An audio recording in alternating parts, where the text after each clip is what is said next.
Bismillahirrahmanirrahim. Assalamualaikum warahmatullahi wabarakatuh.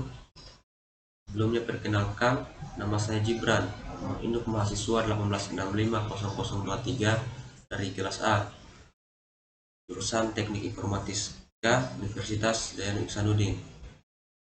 Di sini saya akan menjelaskan tugas rekayasa perangkat lunak. Ada beberapa model dalam pengembangan rekayasa perangkat lunak.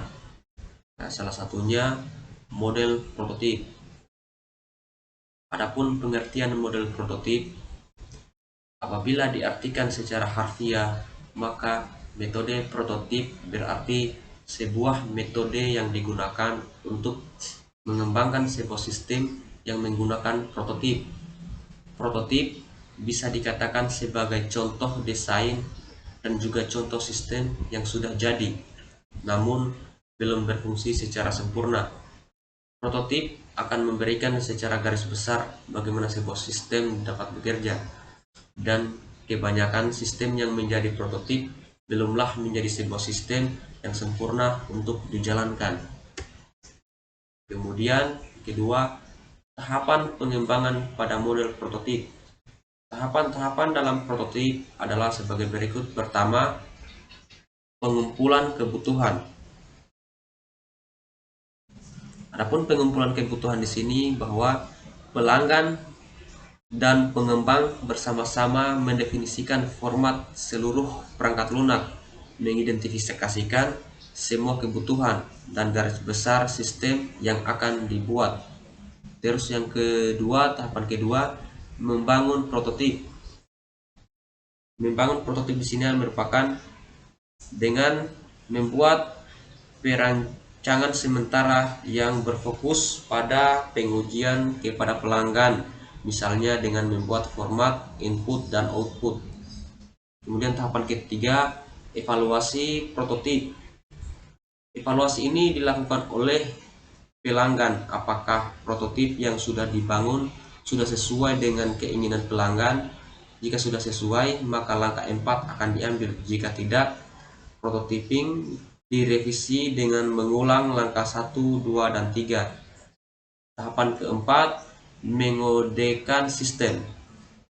Dalam tahapan ini, prototyping yang sudah disepakati diterjemahkan ke dalam bahasa pemrograman yang sesuai. Kemudian tahapan kelima, menguji sistem.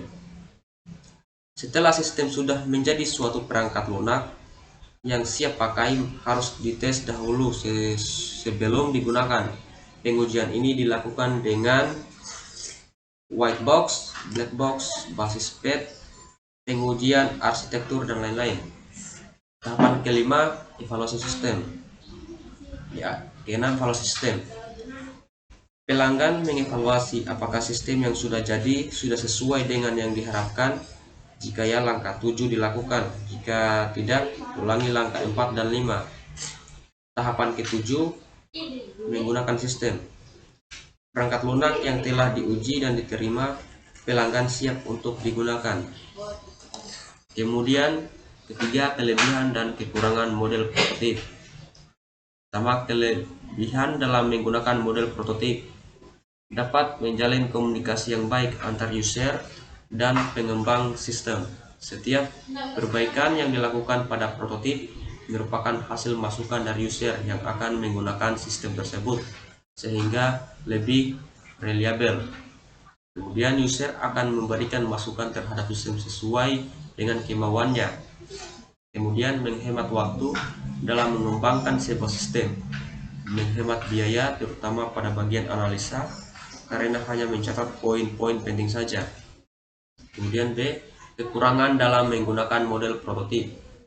Pelanggan kadang tidak melihat atau menyadari bahwa perangkat lunak yang ada belum mencantumkan kualitas perangkat lunak secara keseluruhan, dan juga belum memikirkan kemampuan pemeliharaan untuk jangka waktu lama. Yang kedua, pengembang biasanya ingin cepat menyelesaikan proyek sehingga menggunakan algoritma dan bahasa pemrograman yang sederhana untuk membuat prototyping lebih cepat selesai tanpa memikirkan lebih lanjut bahwa program tersebut hanya merupakan cetak biru sistem. Keempat, implementasi model prototip.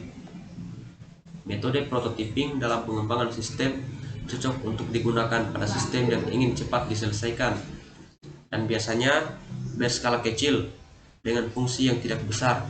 Contoh dari implementasi metode ini adalah pembuatan game kuis yang berisikan banyak pertanyaan untuk user. Pengembangan akan memberikan prototip dari games quiz yang akan dikembangkan, lalu user akan menentukan kekurangan dari games quiz yang menjadi prototip, dan kemudian pengembangan akan melakukan perbaikan hingga game tersebut bisa dimainkan oleh semua user tanpa ada kendala. Ya, saya kira cukup. Saya Iris. Assalamualaikum warahmatullahi wabarakatuh.